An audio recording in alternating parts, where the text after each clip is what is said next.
Thank you so much, Wendy. Uh, what we'll be talking about today with respect to project relationship management, management strategies, and the organizational culture. How do these two interact and the importance of the organizational culture when we as project management professionals are called upon to do different jobs in organizations, agencies, departments.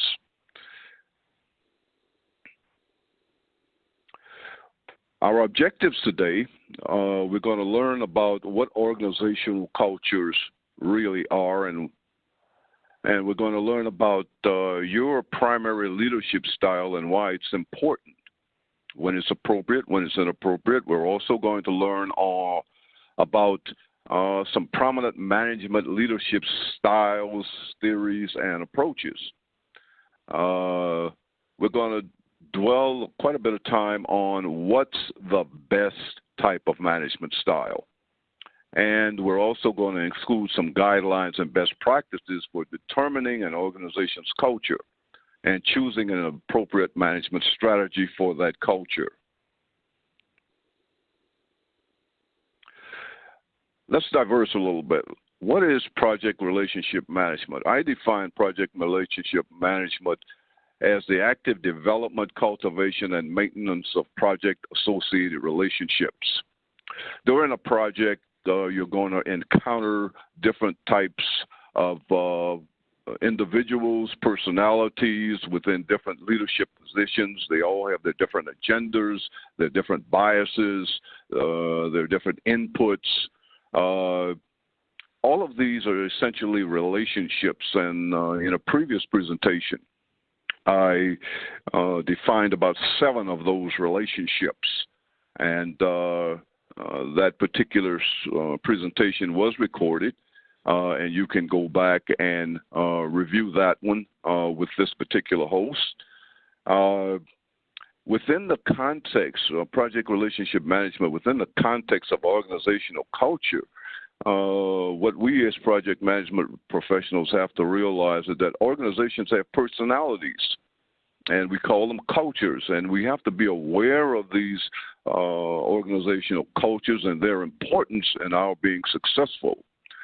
We have to determine the appropriate management strategy on a project-by-project basis. We may, especially if we're coming from the outside, say from a consulting firm or from a PMO office, and we're going out into the business community, and we're basically outsiders, okay? And our management style that was successful in a previous project, at a previous agency, a previous department, may not be a successful management style for what you're currently doing. We have to determine those on a project-by-project basis, on a customer-by-customer basis, and we must be able to discern the different natures of those organizational cultures, and we have to be able to act and react accordingly. Why culture matters in organizations? First of all, it defines the primary importance of the organization. It sets their standards. It really sets their decor and how they do things, how things get done in this particular organization. And that can differ from organization to organization. You're going to go into organizations where you would swear you don't understand how anything gets done. But things get done. There's a way to do things. And the 2 points on this slide that I want to emphasize, and I've got that in bold, is that culture sets the tone for how members treat each other and how they should treat non-members. If you're coming from the outside into an organization to do a particular project, you are basically a non-member of that group, of that department, of that organization. The culture of that organization or that group or that department is going to determine how you're treated. Are you going to be accepted? Are you going to be seen as a competitor? Are you going to be treated in a distant manner? Culture determines that. I'm quite sure all of you have experienced that type of thing as you move from project to project and organization to organization. That culture instructs members about how to deal with their external environment. You are part of the external environment in that case. And even if you are a project manager within a particular group, you have acclimated yourself to that group's culture so that you can be successful within that group. And that anybody coming from the outside providing services to that particular group, that culture determines how they are going to be treated. Or is it going to be aggressively? Are they going to be treated proactively, responsibly? Your culture is going to determine that. One of the management gurus, if you want to call him that, for a lot of years was a guy called Peter Drucker. And he had a particular quote that's been attributed to him. He said, "Culture eats strategy for breakfast." And what did he mean by that? He meant that no matter how great your strategy is as a leader, and that's a management strategy, that's a new initiative for your company or whatever, no matter how great the strategy is, if your culture is not accepting of new ideas, new ways of doing things, new strategies, then that culture is going to defeat that purpose, defeat the purpose of that strategy. That gives you an idea of the importance of organizational culture and what we do and why it's important for you to take that into consideration when you're on a particular job. There are three ways to deal with organizational culture. And when you go into an organization, I implore you to use what I call organizational culture analysis.